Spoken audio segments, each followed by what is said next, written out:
ఏ సమస్య అయినా పరిష్కారం కావాలి అంటే సమాజంలో మార్గం ఒక్కటే, సంఘటితం కావాలి, ఉద్యమించాలి.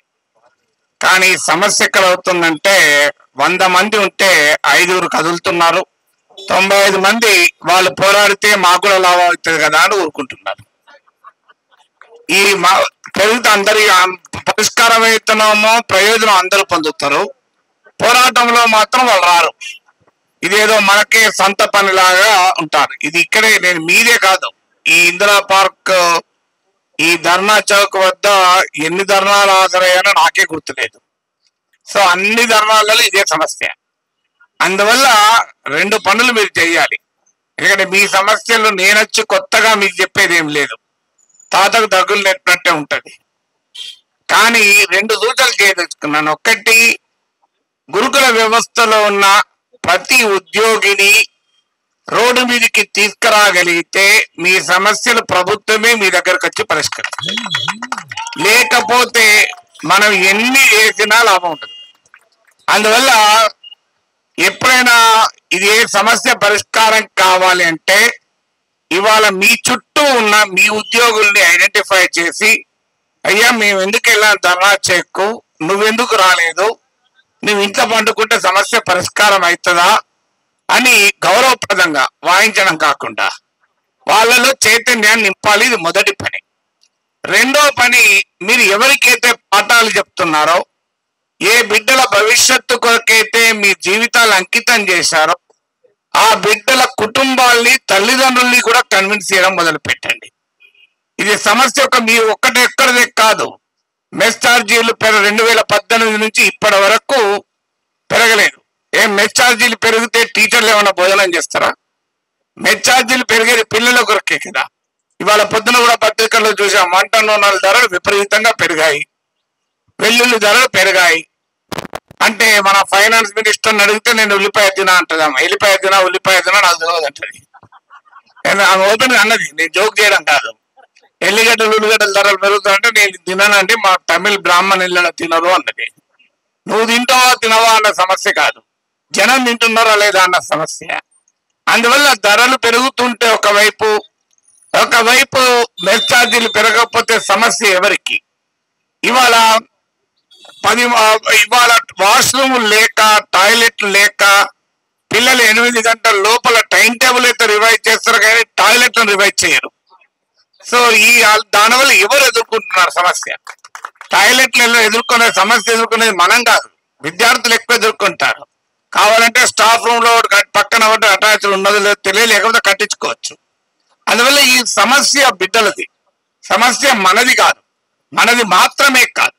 అందువల్ల ఆ బిడ్డల ద్వారా బిడ్డల తల్లిదండ్రుల్లోకి వెళ్ళాలి. నాకు తెలుసు గురుకుల వ్యవస్థలో నేను గతంలో చూశాను, విన్నాను, ఇప్పుడు ఉందో లేదో, అడ్మిషన్ల టైంలో పిల్లల ఇళ్లలో పంపించి మీ పిల్లల్ని స్కూల్కి రమ్మయ్యండి అని ఇంటికి పంపించి మోటివేట్ చేస్తూ ఉంటారు. ఇప్పటి కూడా ఉందా? ఇప్పుడు కూడా మోటివేట్ చేయాలి, అయ్యా ఇంకో ఈ వ్యవస్థ ఇట్లా ఉంది అని. ఎప్పుడైనా గుర్తుంచుకోండి, ప్రభుత్వాలు భయపడేది ఓట్లకే తప్ప మన నినాదాలకు కాదు. అందువల్ల గురుకుల వ్యవస్థలో ఉన్న పిల్లలు ఎంతమంది, వాళ్ళ తల్లిదండ్రులు ఎంతమంది, వాళ్ళ మేనత్తలు, మేనమావలు, అన్నలు, తమ్ముళ్ళు, అక్కలు, వదినలు, వీళ్ళందరికీ చెప్పుకుంటూ పోయామనుకోండి ఈ సమస్య, అప్పుడు ఏ ముఖ్యమంత్రి, మంత్రి కూడా మీ దగ్గరికి ఎందుకే ఈ పంచాయతీ, ఈ సమస్య పరిష్కరిస్తామని అంటారు. ఇది రెండో పని మీరు చేయాలి. వాళ్ళను పర్సనల్ గా కలుస్తారా మీరు ఎట్లా? మూడోది, సమాజానికి కూడా సమస్య చెప్పాలి. సమాజానికి సమస్య చెప్పనంత కాలం సమాజం మీ వైపు ఉండదు. నేను బ్యాంకు సమ్మెప్పుడు వెళ్ళి లోపలికి వెళ్లే ముందు గేట్ దగ్గర స్కూటర్ మీద పోతున్నా అడిగాను, బ్యాంకు ఉద్యోగులు ఎందుకు సమ్మె చేస్తున్నారంటే బాగా బలిసి చేస్తున్నారు సార్ అన్నారు. వీళ్ళు లోపల ఆవాజ్ ఏమని గట్టిగా అంటున్నారు. ఎంత ఆవాజ్ ఏమంటే పక్కోనికి అర్థం కాకపోతే, ఇప్పుడు మనం ఇంత పోరాడుతుంటే ఇందిరా పార్క్ ఆ రోడ్ మీదకి వెళ్ళిపోతున్న ఒక్కడన్నా నా ఇద్దరన్నా ఆగి, ఏందయ్యా మీ కష్టం ఏంటి, మీ బాధ ఏంటి, ఎందుకు ఇట్లా రోడ్డు మీద పడ్డారు అని మనం తెలుసుకునేలా మనం చేయగలిగాలి. ఇవాళ టెక్నాలజీ మీ చేతులు ఉంది. పనికి మాలిన వర్షానికి నేను ధర్నాకు వచ్చినా, లంచ్ చేసినావా అని భార్యకు మెసేజ్ కొడుతుంటాం. లేదు నేను కొద్దిగా లేట్ అవుతుందేమో, మరి ఏం రాంగ ఏం తేవాలి, నైట్ సినిమా పోదామా, ఈ పంచాయతీ కన్నా ఇంకో ఇది మా సమస్య, ఈ సమస్యను పరిష్కరించండి. అయ్యా 1062 రెసిడెన్షియల్ స్కూళ్ళు తెలంగాణలో ఉంటే 700 స్కూళ్ళు ఈ 10 ఏళ్లలో పెడితే స్కూళ్ళు మాత్రం కట్టారు కానీ బాత్రూమ్లు కట్టలేదయ్యా, ఇది రైటా అని చెప్పండి జనానికి. సమాజానికి ఈ మాట చెప్పామనుకోండి, స్కూళ్ళు మాత్రం కట్టారు కానీ పర్మనెంట్ బిల్డింగులు లేవు, అన్ని రెంటల్ ప్రిమిసెస్ లో పెట్టారు. నా అనుమానం ఏంటంటే రెంటల్ ప్రిమిసెస్ ఎందుకు పెట్టారు? ప్రభుత్వం ద్వారా భూమి లేక బిల్డింగ్ కట్టలేక కాదు, ఆ రెంటల్ ప్రిమిసెస్ పెడితే మనోళ్లకు రెంట్కి ఇవ్వచ్చని. దాదాపు మూతబడ్డ కాలేజీలను తెరిపించే పథకం ఇది, residential school permanent temporary buildings అంటే. నాకు తెలిసిన నేను చాలా చోట్ల చూసిన మూతబడ్డ ఇంజనీరింగ్ కాలేజు, మూతబడ్డ ఫార్మా కాలేజు, వీళ్ళందరికీ ఆదాయ గ్యారంటీ పథకం ఇది. అందువల్ల ఎందుకంటే మన రాజకీయ నాయకులు శాసనసభలోకి వెళ్ళండి, శాసన మండలికి వెళ్ళండి, పెద్దలు నర్సిరెడ్డి గారు అడగండి, కాలేజీలు ఉన్న వాళ్ళు చాలా మంది ఉంటారు అలా. సో వాళ్ళ బిల్డింగ్లు చాలా మూతబడి ఉంటాయి, వాళ్ళకు రెంట్ ఇవ్వడానికి మీకు బిల్డింగ్ కట్టలే. అసలు విషయం అది. నాకు అర్థమైంది, మీరు అవునా కాదని మీరే చెప్పండి. అందువల్ల కారణాలు ఏదైనా నువ్వు కట్టలేదు. ఇలా 700 స్కూళ్లకు సొంత బిల్డింగ్లు, 700 నుంచి 750 స్కూళ్లకు. మరి సొంత బిల్డింగు లేకుండా ఎందుకని కట్టారు? గత ప్రభుత్వాన్ని మనం ప్రశ్నించాం, అయ్యా రెసిడెన్షియల్ స్కూళ్లకు బిల్డింగ్ కట్టలేదు కానీ ప్రగతి భవన్ కట్టుకున్నామని. సో ఇప్పుడు కూడా ప్రభుత్వాలకు అడుగుతున్నాం, అయ్యా మరి మీరు స్కూళ్ళు కడతారు, రెసిడెన్షియల్ స్కూళ్ళు, అసలు రెసిడెన్స్ లేకుండా రెసిడెన్షియల్ స్కూల్ ఎట్లుంటుందో నాకు ఇప్పటికి అర్థం కాదు. రెసిడెన్షియల్ స్కూల్ అంటే ఏంటిది? రెసిడెన్సే లేని రెసిడెన్షియల్ స్కూల్ ఉంటే డాక్టర్ లేని హాస్పిటల్ ఉన్నట్టు కాదా? భోజనం లేని హోటల్ ఉన్నట్లు కాదా? ఏమన్నా డైనింగ్ టేబుల్ ఉండదు, ప్లేట్లు ఉండవు, రెస్టారెంట్ ఉంటుందా ఎక్కడన్నా? సో మక్క బుట్టలు లేకుండా బొగ్గు ఉంటుందా? ఆడ పక్కన మక్క బుట్టలు అమ్ముకుంటున్నారు కాల్చుకున్న మక్క గంకులు, ఆడ బొగ్గు లేకుండా ఓన్లీ మక్క గంకులు ఉన్నాయనుకో ఏమవుతుంది? సో మక్క గంకులు లేకుండా బొగ్గే ఉన్నదనుకో ఏం చేసుకుంటాం? అయ్యా రెసిడెన్షియల్ స్కూల్ సిస్టమ్ అంటేనే రెసిడెన్స్ ఉండాలి, రెసిడెన్స్ లేదు, టీచర్లకు రెసిడెన్స్ లేదు. ఇలా పరిస్థితి ఏం? టీచరు 8 గంటలకు స్కూల్ అంటే అప్పుడు వెళ్తే నా 2:30కు స్కూల్ అయిపోయి మళ్ళీ 7 గంటలకు రమ్మంటారు. ఎక్కడో మేడ్చల్లో టీచర్ ఉన్నాడు అనుకోండి, ముషీరాబాద్ ఉంటాడు. సో ఈ 2:30కు మేడ్చల్లో స్కూల్ అయిపోతే ఎప్పుడు ముషీరాబాద్ పోవాలి, ఎప్పుడు మళ్ళీ మేడ్చల్కి పోవాలి? నా సలహా ఏంటంటే మీరు అక్కడ మేడ్చల్కి వచ్చి ముషీరాబాద్ వచ్చి ఇంటికి పోకుండా మళ్ళీ రిటర్న్ పోతే కరెక్ట్ టైం చేరుకుంటారు స్కూల్కు. మధ్యలో మీరు మళ్ళీ ఇంట్లో లోపలికి పోతే మాత్రం చేరుకోరు, ఇంపాసిబుల్. మళ్ళీ 7 గంటలకు స్టడీ అవర్స్ కు చేరుకోవాలి. ఎట్లా చేరుకుంటారు? నువ్వు అక్కడ పోనీ ఆ రాత్రి నైట్ డ్యూటీ, ఇద్దరు నాకు తెలిసినంత వరకు ఇద్దరు టీచర్లు నైట్ డ్యూటీలు కూడా ఇస్తున్నారట. అంటే భారతదేశంలో ఉపాధ్యాయులను నైట్ వాచ్మెన్లుగా మార్చిన చరిత్ర ఇది.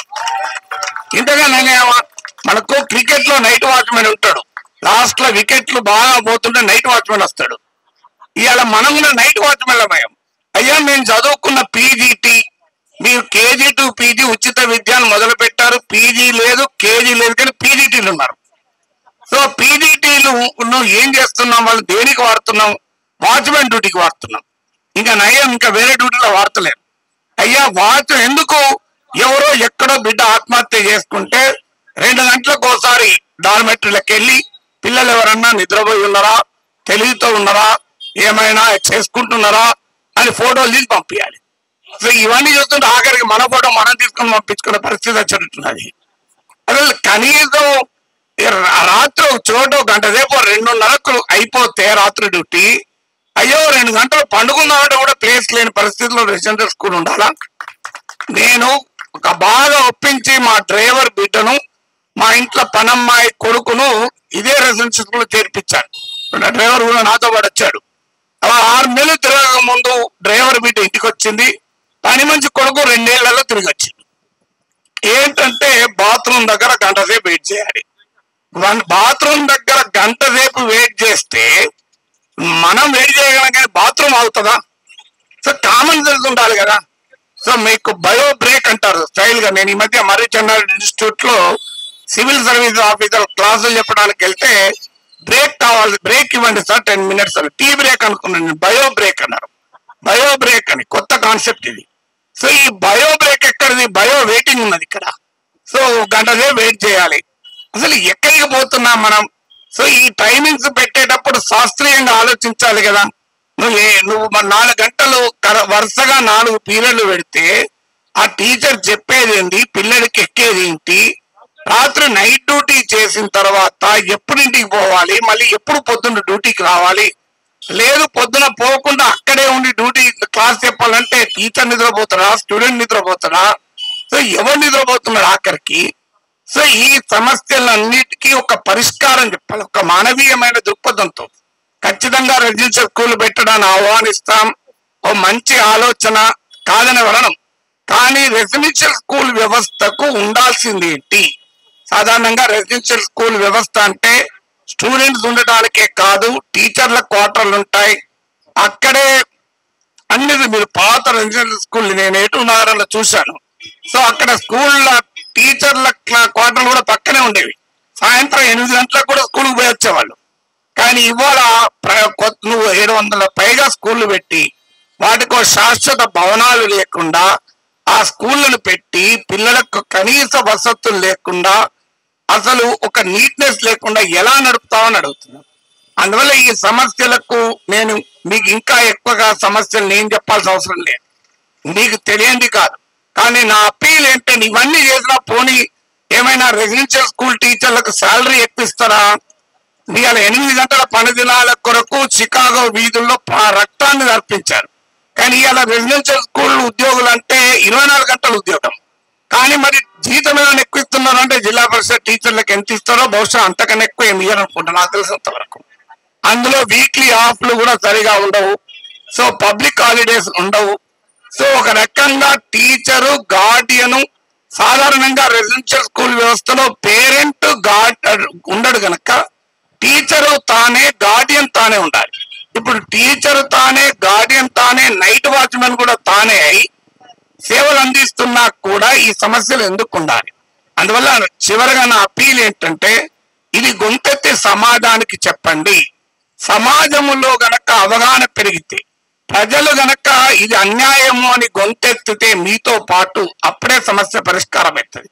నేను మొదట్లో చెప్పినట్లు ఇక్కడికి రాని ఉద్యోగులకు వెళ్ళి నాయనా అమ్మా ఈ సమస్య నాదనుకుంటున్నావా, మీరు ఈ సమస్యల్ని తోటి ఉద్యోగుల్లో చైతన్యం కల్పించండి, పిల్లల తల్లిదండ్రుల్లో చైతన్యం కల్పించండి, సమాజంలో చైతన్యం కల్పించండి.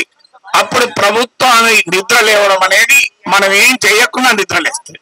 ఈ కృషిలో మీరు ముందుండాలని, మీతో పాటు నేను ఉంటానని హామీ ఇస్తూ సెలవు తీసుకుంటాను.